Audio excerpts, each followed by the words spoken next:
Hi, Shelby. And welcome back to Miss Willis Book Club. Yay. Yay! We've got a fun one today. This was our December book club. Yes. And I think we've both been very excited to talk about this one. Yeah. We had our whole book club was pretty excited about this book. We had 14, I think, girls show up. There were like 18 of us. There's at a lot that of us. coffee shop. Yeah. And it seemed, I think there was definitely nothing below 3 stars. And I think almost everybody was 4 stars or above. There was only a handful, I think might have been 3.5, but pretty much everybody loved this book. Which is amazing. Yeah. Amazing. So the book that we were talking about this week is When the Moon Hatched by Sarah A. Parker. And oh my God, I've been so excited to talk about this one. Yeah, this was one that I knew had to fit in somewhere, that I knew I was going to read. I expected to like it. And honestly, I'd say follow through was pretty good. I would totally agree with that. What was your final rating on it? Oh, girl, I gave this a 5 stars. Yay! Oh my gosh. It. Oh, that's good. I gave it, so it's funny. I gave it 4 stars, which we'll like talk about more why. But after we were like going through to prep a little bit for this episode, it might have brought it up to 4.5. So we'll see at the end to see if maybe it came up a little bit actually as we talked more about it. Honestly, I totally feel that way too, because I feel like I finished it, I loved it, I gave it 5 stars, and then I would see other reviews on it, and I'm like, okay, maybe it was only a 4. I guess. Oh, yeah. But then we talked about it at book club, and I was like, no. Well, bam! Bam! I keep hitting my microphone. I'm like, damn, I'm karate tonight. Yeah. But I would like hear everybody at book club, and everybody was so excited about it. And I'm like, no, yeah, this is definitely a 5 stars for me. And I've been thinking about it so much, and I feel like it's so complex. Like there's so much happening and so much going on, and it leads off on such a cool note that I'm like, no, I'm keeping it at a 5 stars. Like this was such a good book for me. Without spoilers, what were some of the things that made it a really good book for you? Oh gosh, I think finally having such a complex world system was so exciting for me, because I don't think we've had that in quite a while. Like it was very in depth. There was a lot of thought put into it. Like there was just so much going into it. I love the romance. I loved the characters. I feel like it was just overall, I think I loved most aspects out of it. Yeah. What about you? I felt like it was obviously it's romance heavy, but I actually felt like it was a pretty good balance between romance and fantasy, which when we're talking about high fantasy worlds is something that I think a lot of authors struggle to do. So it ends up falling like either being mostly a romance with a fantasy element, or that it's like mostly fantasy and like the romance is a subplot. So I felt like this was actually fairly equally weighted, which was really fun.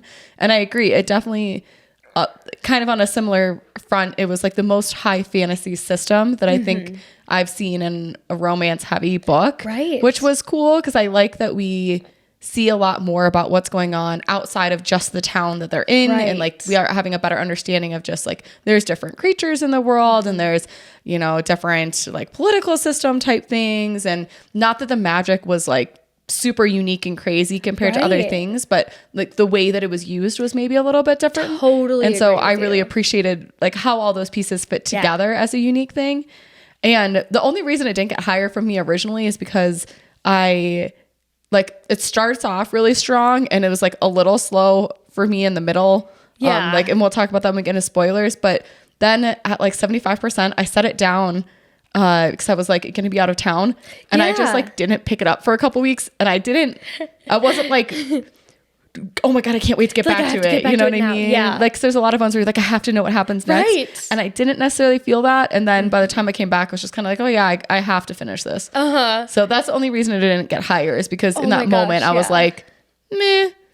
I could totally see that, which is funny because I feel like this is one of those books where like you get to the 75% mark and you're like, all right, here we go. And you like dive in. It for sure is. Yeah. And so it's like one of those where like the last 100 pages are like, you flip through it because you're like, oh my God, oh my God, oh my God. And so if you're like coming right off of the last, like, for me, this was a giant book because it was very heavy. Like, the paperback version of this is ginormous. I know, compare in the video, the paperback to the hardcover is funny. It makes it look like way longer of a book. I know. So for me, it was like I had read it all at once. And so I was coming off of all of that knowledge. And so it hit well. It hit so well. And then I was like flipping through that last like 100 pages. So I absolutely, I loved it. I loved the way it was set I kind of wonder if I would have blown straight through it, I might have felt differently about it. I think it was maybe just like a being in the right mood kind of moment. Sure. And that's why I say, as we were talking more about this, my rating might come up a little bit more as I think more deeply about it. But I really enjoyed it. I think I also have read a lot more high fantasy than you did have recently. And so for you, it probably like really stuck out to have a super unique world. Yes. But I've like seen a few of those recently. So it was like, it was still something I enjoyed. It was just a whole new world. But it wasn't as unique. Right. Yeah. Which is hilarious. Yeah. Hilarious. Well, do we want to get into it? Let's raise Jenna's rating. Right? Let's talk about it. Yeah. So from here on out, spoilers for When the Moon Hatched, all of this book. So if you have not finished it yet, go finish it and then come back to see what our thoughts were. Heck yeah. And with that being said, go ahead and give us a rating and a follow. And yeah. I love it. And if you have any other like ideas for things you think are going to happen in the next book, like theories of stuff that might happen, you can also comment on Spotify. Yes, and please. We always go through them. So we absolutely do. We'll make sure to respond in episodes if we find some really good theories that we want to point on. I feel like this book has been so like hyped on TikTok. I feel like it was really hyped for quite a few months too. Yeah, for a long time, for sure. Yeah, we even had somebody in our book club that read it mid last year, right? Oh, yeah. And she was all about it, has been like kind of pushing, I think, for the book to finally get to it. Wasn't it Savvy? Yeah. It might have been. I think so. I remembered somebody she read it a while ago. Yeah. Oh my God, that's so funny. Yeah. I love it so much. Fun. That's just another way to show that like, hey, your book club is going to show you all the good books. Yeah, right? I know. Minus the familiar. I think that we all chose that one too, so that was a little unfortunate. That's okay. Well, starting with When the Moon Hatched. Oh my God. Literally with how it starts. I was going to say, can we literally talk about how it starts? So let's talk about, Jenna, how were you initially reading this book? Yeah, let's talk about reading experiences. Talk about reading experience. I know that not everybody reads physical books, and myself included in that. And so while I was waiting for my physical copy to come in the mail, I started it on Kindle Unlimited because I realized that it actually was on there. And Kindle Unlimited picks the first page of actual text to like start the book for you. And so I didn't think I needed to flip back through. Of course not. To the left. And so I didn't realize there was a glossary at all. There's like a 25-page glossary. Yeah. So, well, that's like a lot to start with. I went through the first, I don't know, at least half of the book. Yes. Without knowing there was a glossary. Oh my God. So there was definitely a certain level of like, they're talking about like, oh, the like Aurora cycle and stuff. I'm like, yeah, that's clearly some sense of time. Yeah, you're couldn't like, tell you what it is. It's like that TikTok on the road to yeah. Carl. That was literally how I felt at the beginning of this though. And I was just kind of like, yeah, we're going for it. It's cool. Like, I don't know what this shit is, but like, yeah, it's something. Also, I bet that's an animal, you know? We were dying at book club while we were talking about it too, because I flipped to the glossary and you're like, wait, what? You're like, I'm sorry, what is that? And I like flipped it and I said, well, you didn't read the glossary? And you're like, what? Well, I also was, kind of on a similar thing of just like having read it on Kindle and not on physical. That, oh my God, yeah. Again, if you're a Kindle reader, just be warned. There's certain, like the POVs, you know, for Elwyn are in like an italicized font and like, it's like a weird shape. Yeah. And so I had no idea what any of the header that was like, because it's really small. Yes. And I should have just zoomed in or something. But so I was like, I knew it started with an E, and I think I just like kept saying a bunch of different E names, and everybody was like, who the fuck are you talking about? Do you mean Elwyn? I was like, oh man, how do you say that? I was like, Elwyn. So yeah. So as somebody who was going between the Kindle and the physical, I definitely had some whoopsies in there that so forgive me if I, have things totally wrong here. Fine. You're totally fine. You have given all of the grace.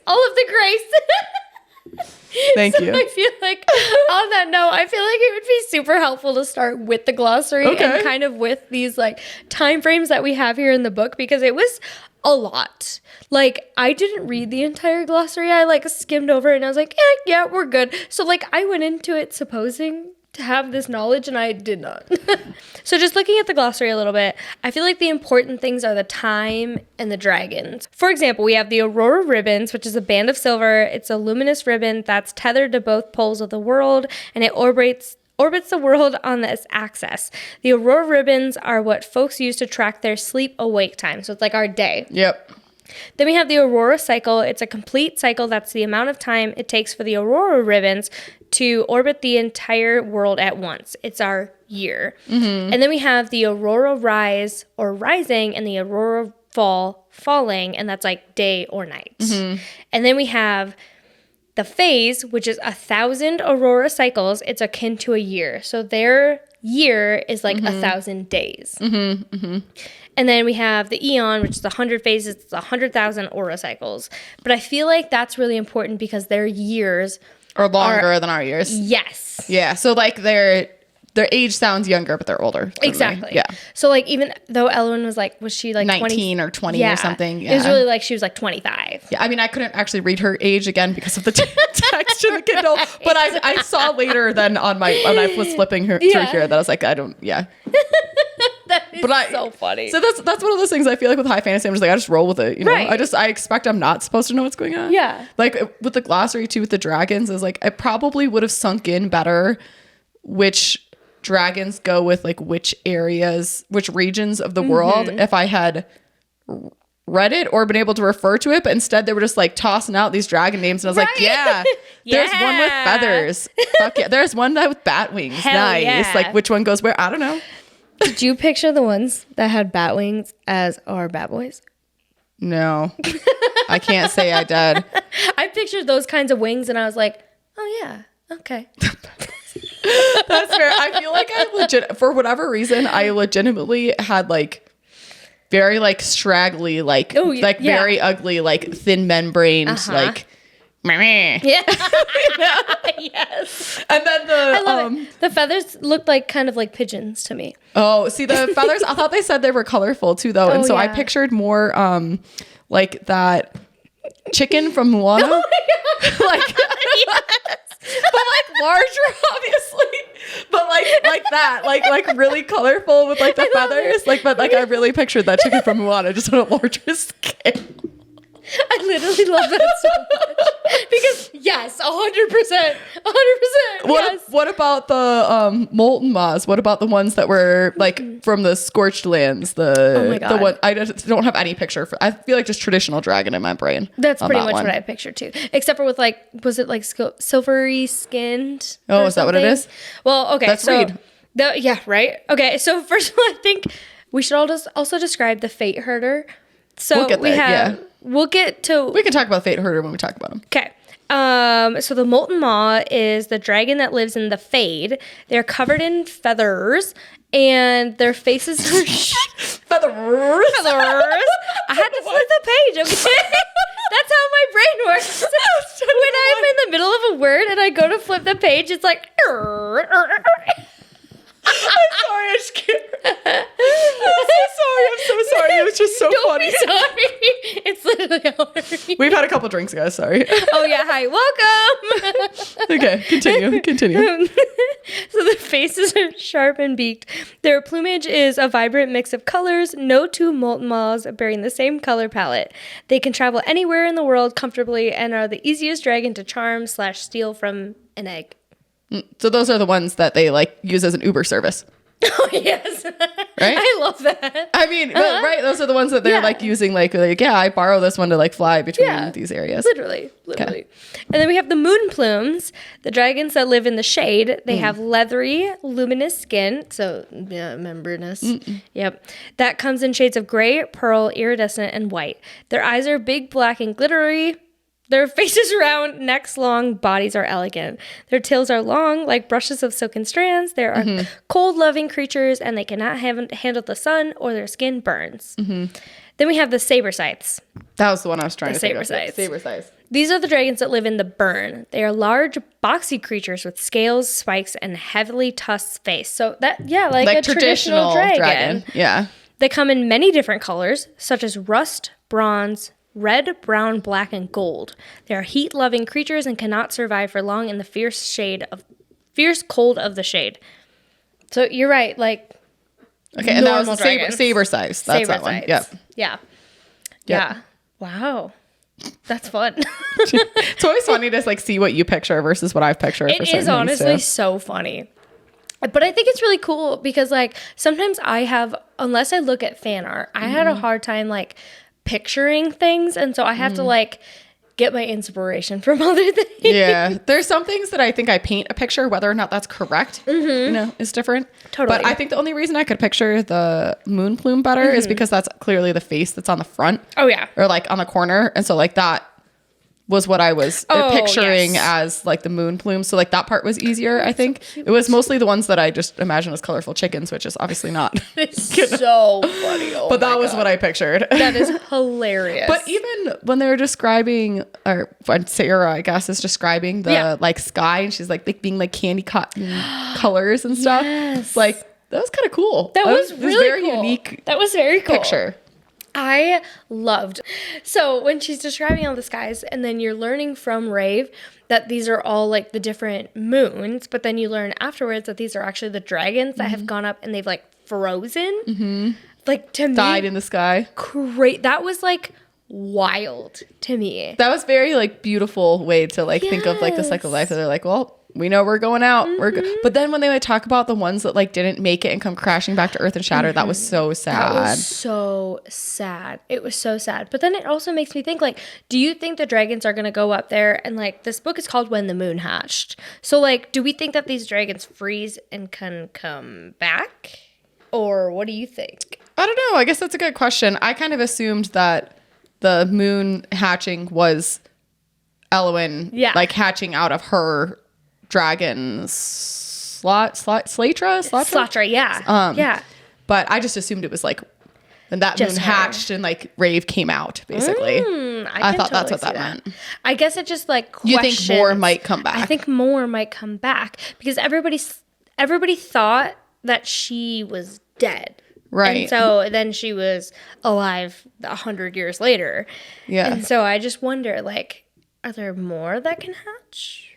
Yeah, I guess it does make me kind of wonder, like the moon that she's so obsessed with, the one that has the kind of broken wing, right? That she said is, or that we're supposed to think is her brother's, right? Dragon.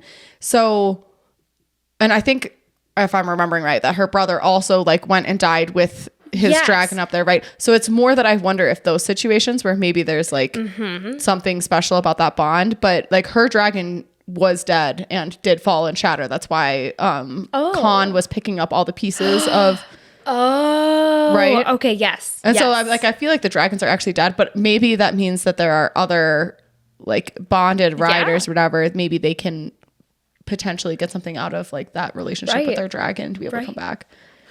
That's very interesting.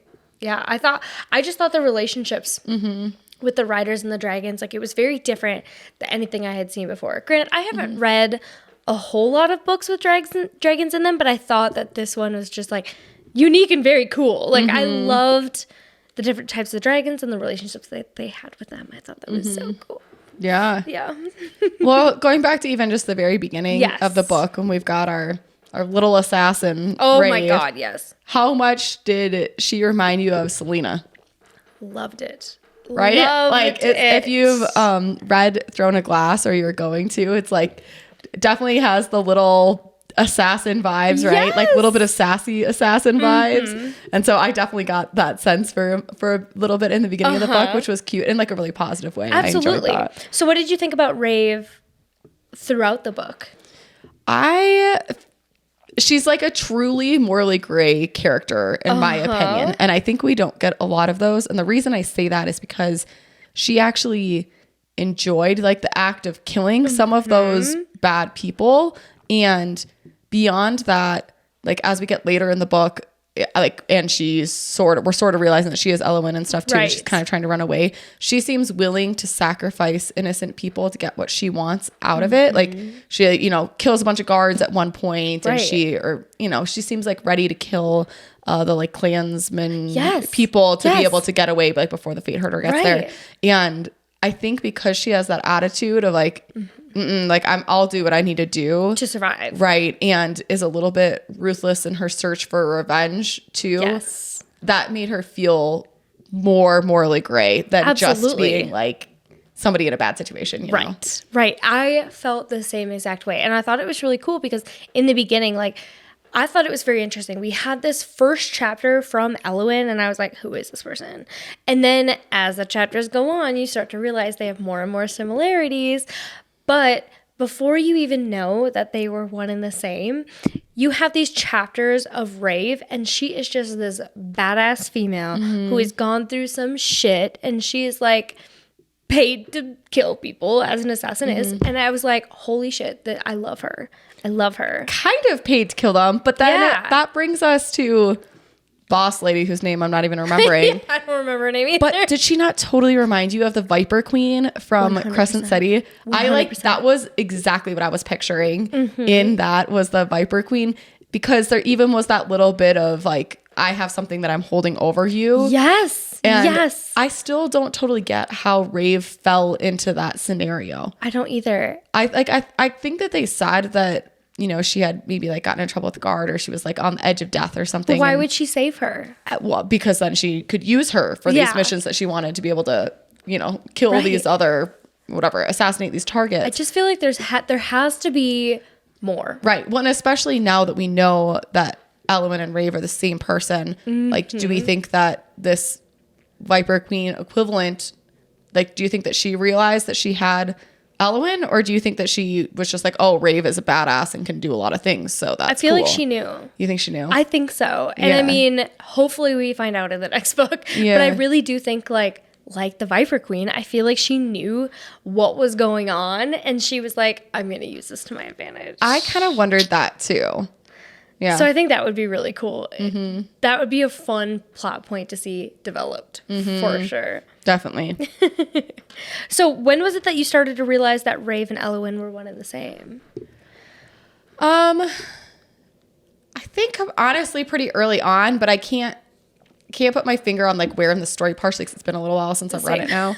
I couldn't really put my finger on where. It was honestly by the time she met Khan and Khan recognized her. I think that probably was pretty close. And because I think at that point, Elowen's diary entries are also like, she's now been, you know, picked up, like her family is dead and she's been picked up by this other family to, you know, whatever. And so I think probably about that point when I was like, oh, this is the same. Yeah. Right. And especially when he clearly recognizes her from like their past. Like, I think that's when it really solidified that, like, okay, yes, they are the same person. I think I started to have those inklings around that point. And then as soon as Khan was like, I know you, I was like, oh my God, we have all of this happening. And I was like, what is going on? Like, that was the point where I was so hooked in the book. I was like, how do they know each other? Are they one and the same? Like, I had all these questions and I could not wait for them to be answered. Yeah. Oh, I love it. I love it. Definitely.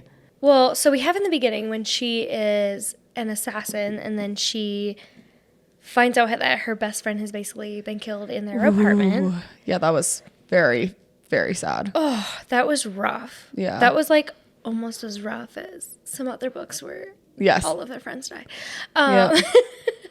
But to me, I was like, okay, this is setting up for an entire thing. But then you realize that she has been through almost the exact same thing before. And well, I feel like it was killing me too, because then even with Nee, with the little lark, right? The parchment lark or whatever. Yes.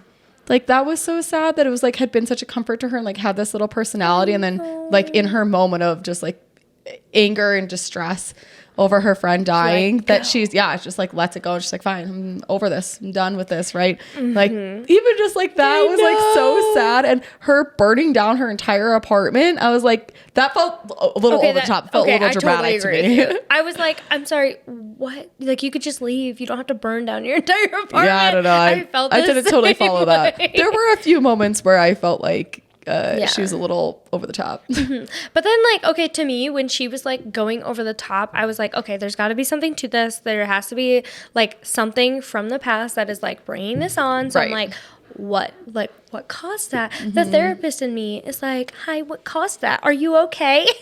Right. I know.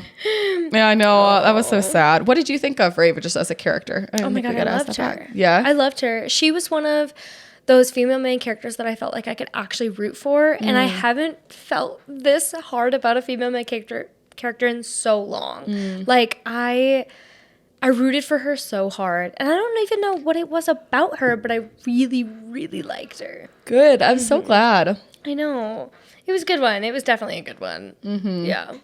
I think she sets the tone pretty early with who she is as a person, with like even after she's doing these assassinations and dragging it out.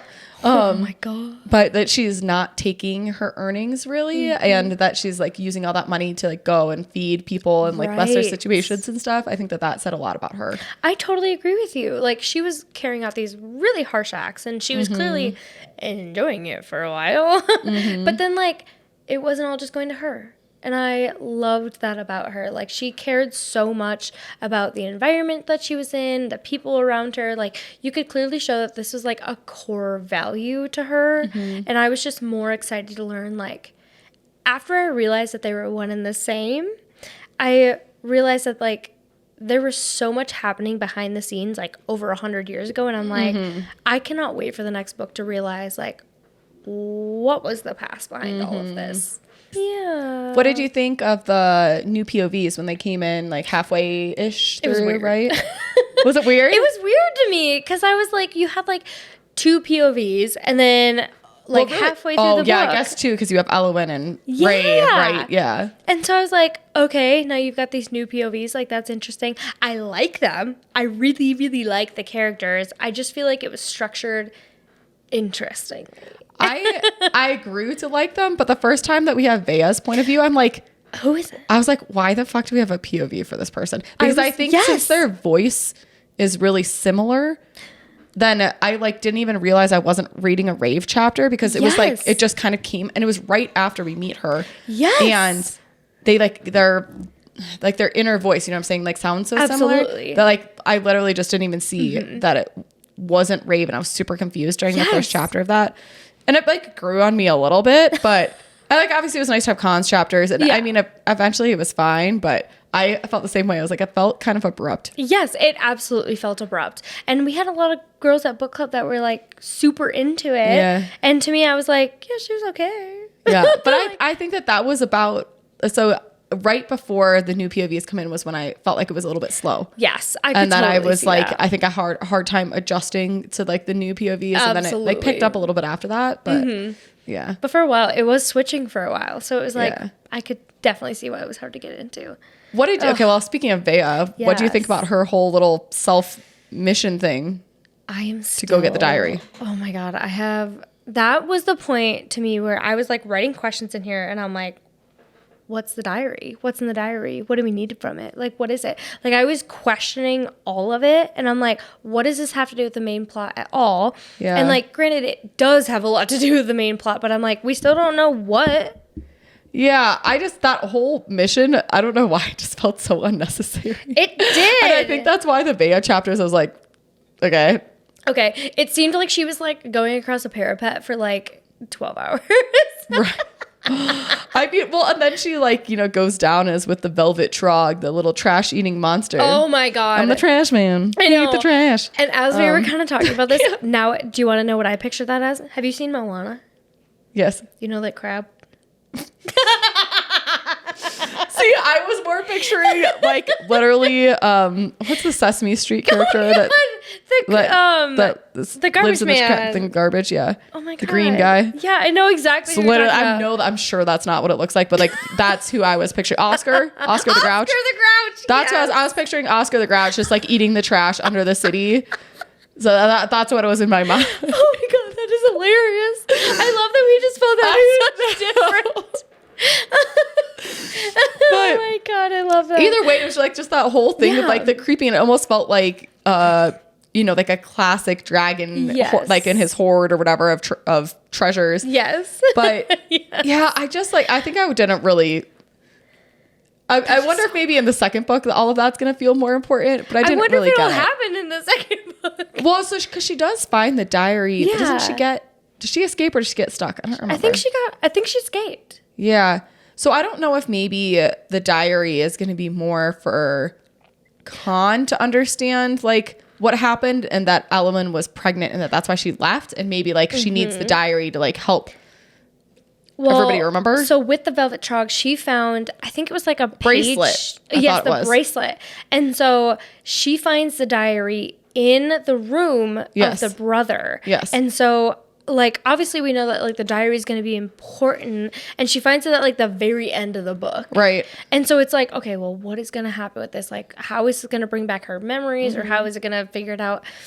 I don't know.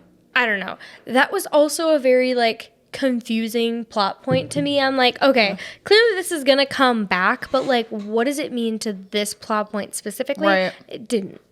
Yeah, I don't know. That part didn't stick for me very well. Oh, one thing that I did think was really cool though, and we see it from like almost the very first couple of chapters in the book, was her little ice lake. Oh yeah, that keeps shoving all the bad memories under her. She's like, oh, don't want to remember that. Yep. You can go down into the lake. Right. I thought that was such cool imagery, because I feel like we all have this place where you can like dig down your memories deep, right? Yeah. But like showing it as a lake and you can like shove things physically into it. Oh. And it's funny because like so unrelated, but for whatever reason that whole like frozen lake bit, what I was imagining was the same as when Farah is like, that was like literally the same like frozen lake image. That was exactly what I had in my mind. Is it funny that I got that too? Yeah. I was thinking the same thing. But so I guess we're supposed to assume that lake like underneath it, that's the memories that the other is like holding for her, right? Like that kind of is a physical representation of the other in her mind. Mm-hmm. Let's talk about the other. The first time that I got the chapter from the other, I was like, what the hell is happening? And the way that they were talking about Rave, and they were like, oh, she's just a sweet little baby. We gotta protect her. Right? I was like, wait, hold on. They're eating people? That was the part that made it like even, well, then it kind of reminded me of One Dark Window. Yes. Oh my God, yes. Yes. But with the nightmare in her head. But yeah, it was so like unsettling, because at first you can't tell if the other is actually on Rave's side and like cares about her or not. And I think by the end, I sort of feel like she like it must actually. It loves her in its own weird way. Mm-hmm. Do you think the other is her dragon? I don't know. And or something else. I don't like, I'm so confused, and I'm like, I'm open. I'm open to whatever it is, because I'm like, it could be her dragon. It could be something else completely. It could be the magic. It could be the fourth god. Well, the fifth. So that's what I was going to say. That's the other idea I have, because Elowen used to wear the Aether Stone in the diadem or whatever. Yes, the crown. Mm-hmm. So before it went to her daughter. So I do kind of wonder, and like it seemed like there were some weird things that went on with her birth and like with all these other things. So it does kind of make me wonder if maybe there was like a splitting of that god in some way, or there's like a piece of that god's soul in her now or whatever, because her daughter has said, her daughter's now fallen in love with the voice in the Aether Stone. Oh my God, yes. And is like, and they have said, oh, there's a way, for me to bring him out of the stone, and I want to do that. So I wonder if that has anything to do with the other that's going on with Rave. Oh my gosh. Like if that's part of the way out. Oh my God, do you think it would like take it out of Rave then? I don't know. But that's kind of what I'm wondering. Yeah. Oh my God, that would be so interesting. Yeah. Oh, but it does feel like a total other monster. Right. That I like that theory. Yeah. Oh my gosh. But that's the only reason why I also think it could be the dragon, is because that's how, when she was like dying and the dragon takes her up and somehow she seems to survive that like moonfall and come back. So that's the only other reason why I'm like, maybe it makes sense that it'd be the dragon, because like maybe there was some melding of souls to save her basically. I see, and that's kind of exactly what I was wondering as well. Like, is it just a part of the dragon too that's like taking over? Like, did they to protect souls? her? Yeah, because they were bonded. Absolutely, and she like curled up in a ball to protect Rave, and so it's like, maybe she did protect her to the core. Like, who knows? That'll be interesting to find out, because we still don't know at the end of this book. Yeah. Like, no, we don't. Who is the other? Why are they protecting her? Snaps are the other and killing that. Oh my God, that guy. Terrible guy. Oh, I see. His name isn't even worth remembering. I don't remember his name. But that scene at the end where she like mauls him, and I was like, oh, he fuck deserves yeah. to die. It's He like, hell yeah. did. Oh, favorite scene? What was it? I'll ask you first. What was your favorite scene? Because I feel like it's going to be the same as mine. Was it the couch scene? Yes. But she's like sneaks in and she's like, I'm going to kill him. I'm going to slit his throat. I'm going to kill him. And then she said something. She's like, actually. Maybe I'll ride him instead. It was like really made no sense in the context for that scene to happen, but it was still a great scene. You know what I loved? I loved that, like, obviously we know that they had some past connection. There's something going on between them. And, like, he's been like, remember me. You have to remember me. And then during this moment, she's like, I think I remember him, but this can be fun. Right? Like, it was just fun. Yeah. And I loved that. So the entire scene, I loved that she was like so ready for it that she was like, But then he was like, I don't do just for fun. You gonna mean it? You're gonna remember me or nothing at all? And I loved that he stood up for himself and Yep. he was like, I'm not doing this if it's just for fun. If that's all that this is for you, like, Right. and after realizing everything, it Right. makes it so much more important. Oh, it does. It was like your literal soulmate, the person that you were like madly in love with, is now just like, I just want fun. Hell no. Right. Hell no. But I'm surprised that he didn't like take the scraps that he could, to be honest. I know. I was really surprised by that. I think that's why I liked him so much, though, is that he didn't take the scraps. I know. He was like, I want all or nothing. Oh, see, I just loved it. I loved it so much. It was my a very God. like angsty slow burn, and it was definitely an insta lust, but like a slow burn from an actual relationship progression. And they didn't really act on it right away, which I Right. liked. Like, yes, you had those feelings, but you didn't act on it right away. And I think that was more attainable to like real life. So I think that's why it was like so awesome for me. And plus the Estime. steam. I loved that he gave her so much freedom in her own decisions too, even when they weren't ones that he agreed with. Yes. Because like, especially towards the end when it's clear that she's got this mission in her mind that she needs to get this revenge and kill this guy. And he clearly doesn't want her to go. And he clearly wants her to remember and sit and focus on this. And instead he's like, fine, well, I'll just go do my own little errands, clean up my own kingdom, deal with my shit. Like, you do your thing.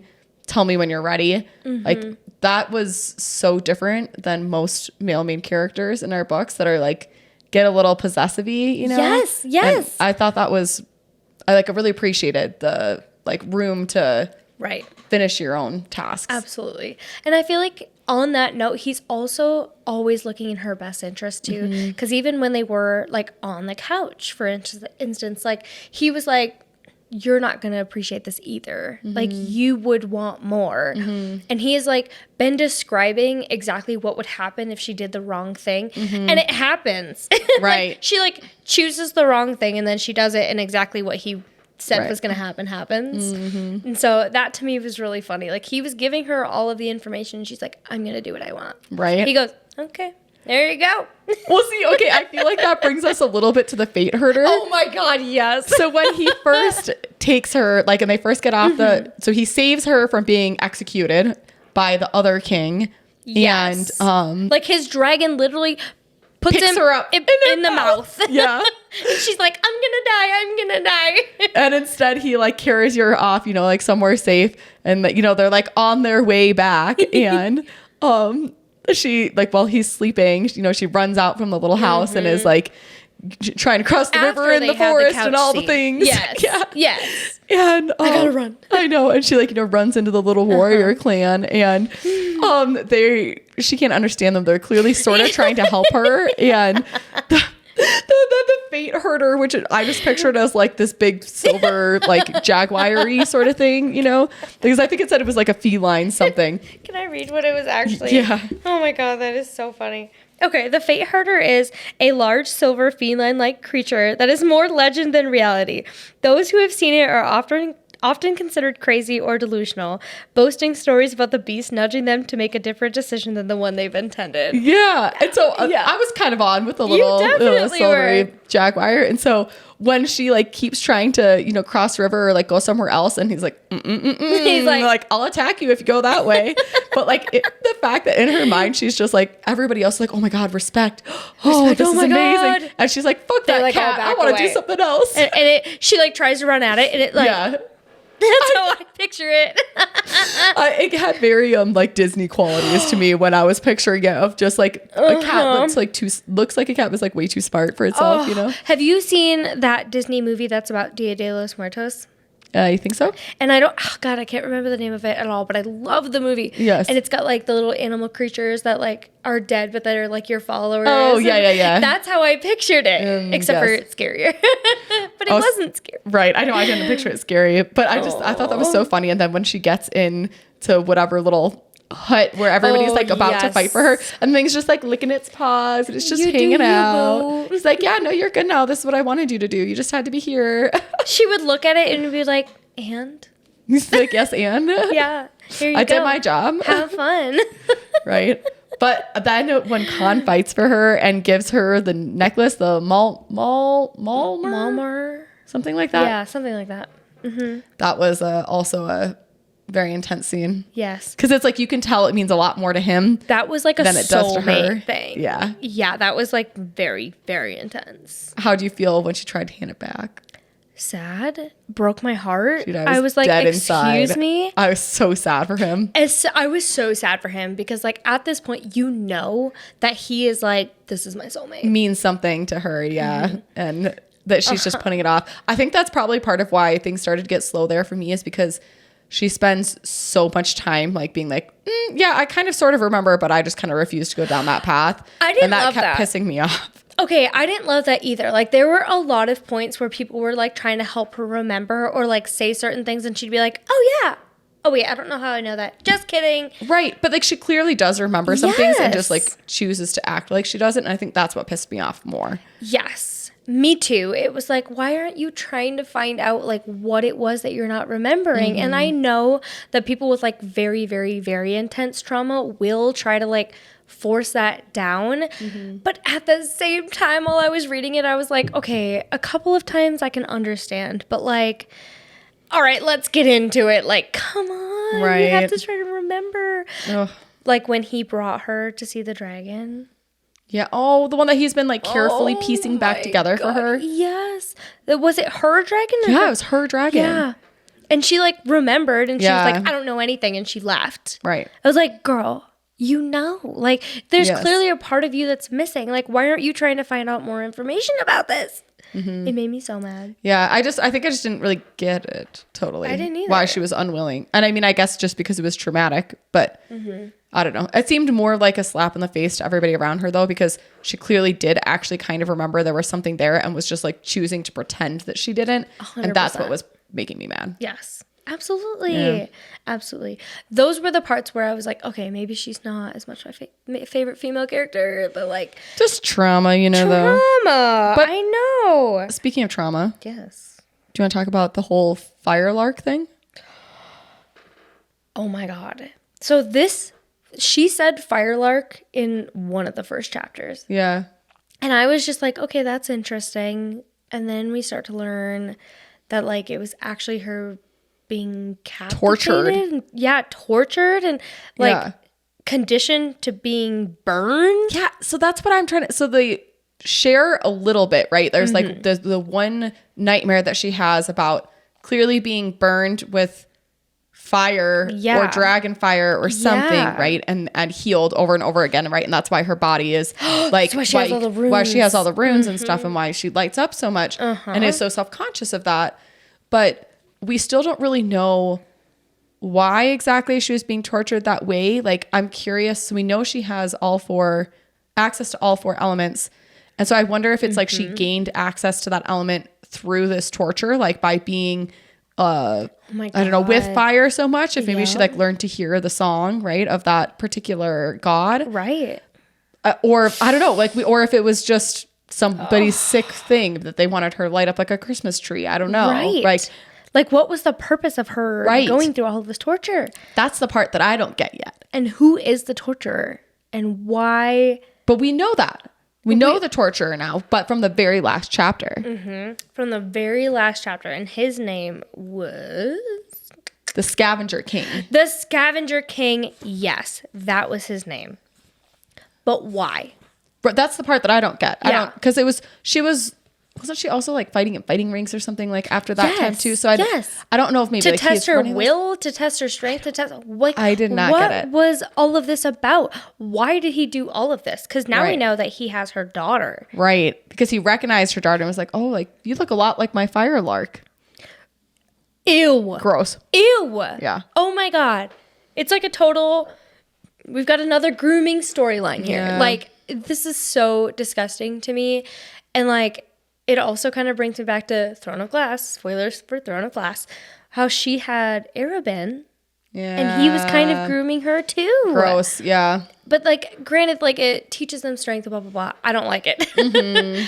And I feel like this Firelark is going to come back so heavy in the next book. Yeah. I think that piece of the storyline and kind of like what happened to Rave between being Elowen, dying and falling, and like where we're kind of picking up with Rave's memory in the city after friend number 1 has died, right? God, yes. Because like, so we see friend number 2 die, but friend number 1 died before, which is part of why this is supposed to be so dramatic, right? But we don't really know much about that period of her life before Boss Lady picks her up in the city.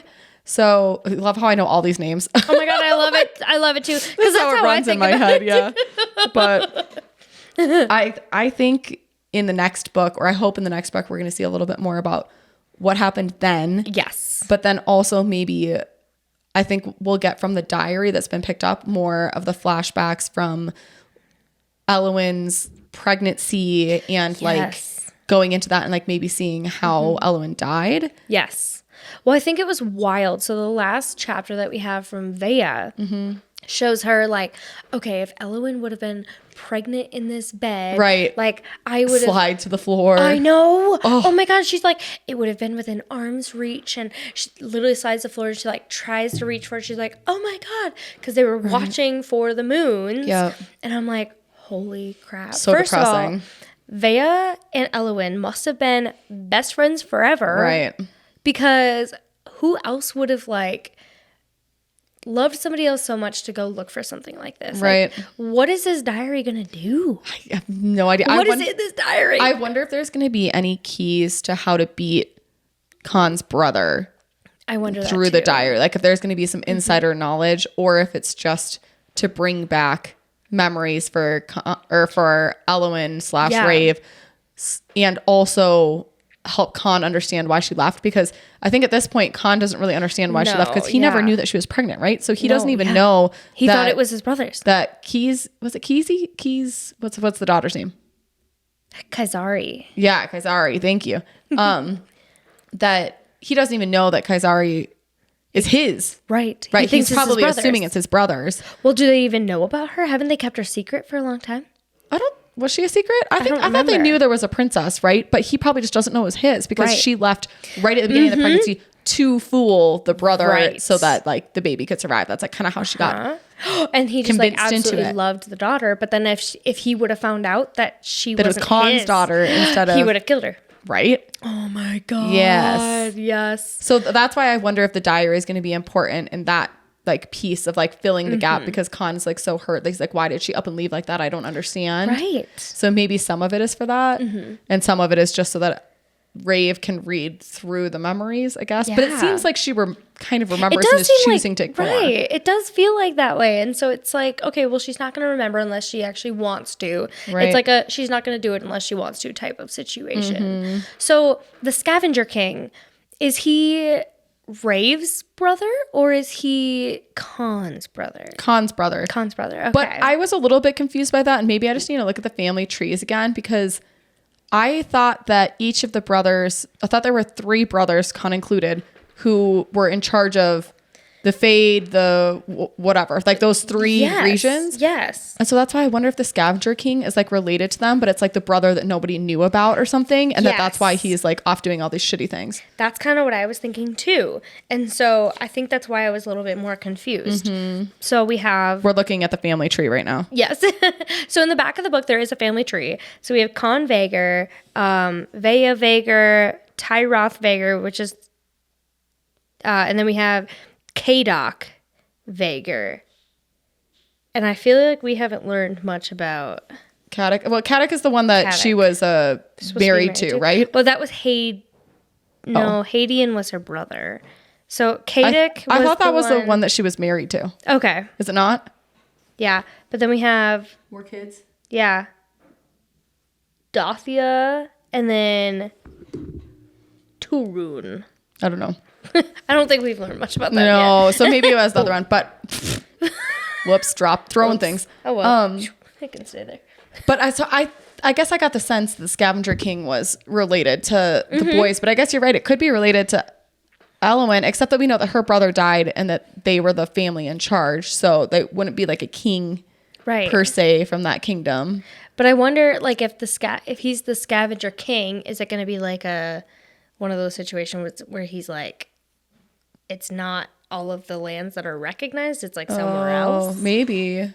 Yeah, maybe. So maybe it could be Hadian? Yeah, I don't know. I'm like, I have no idea. Yeah. I don't know who this person is. All I know is that he is entrapping her daughter. Like, yeah. Well, and we know that there's like, I think her daughter is going to be a lot more important in the next story too, because we know that she's fallen in love with the stone, which is the fifth god, the aether god, and is like kind of wanting to free him. I'm curious if through all of this like torturing, if he tries to turn her into a firelark, like what he did with Rave, if like something funky is going to happen with that god, because there's like already a weird bond going on between the two of them. Right. No, I feel the same exact way. And I think it's really interesting that she has like 4 different songs that she hears. Yeah. So 4 different gods that she's like connected to already. Yes. And she can like pick and choose when. And I loved that Khan already knew this. And so he was like, oh yeah, we don't, like, I won't put the fire on because I know that it bothers you. Or like, I know that you get this way when it rains. I know that you cry when it rains. Oh my God, that was... I was like, me too! I like reminded me of in Men in Black when, like, have you seen which I'm talking about?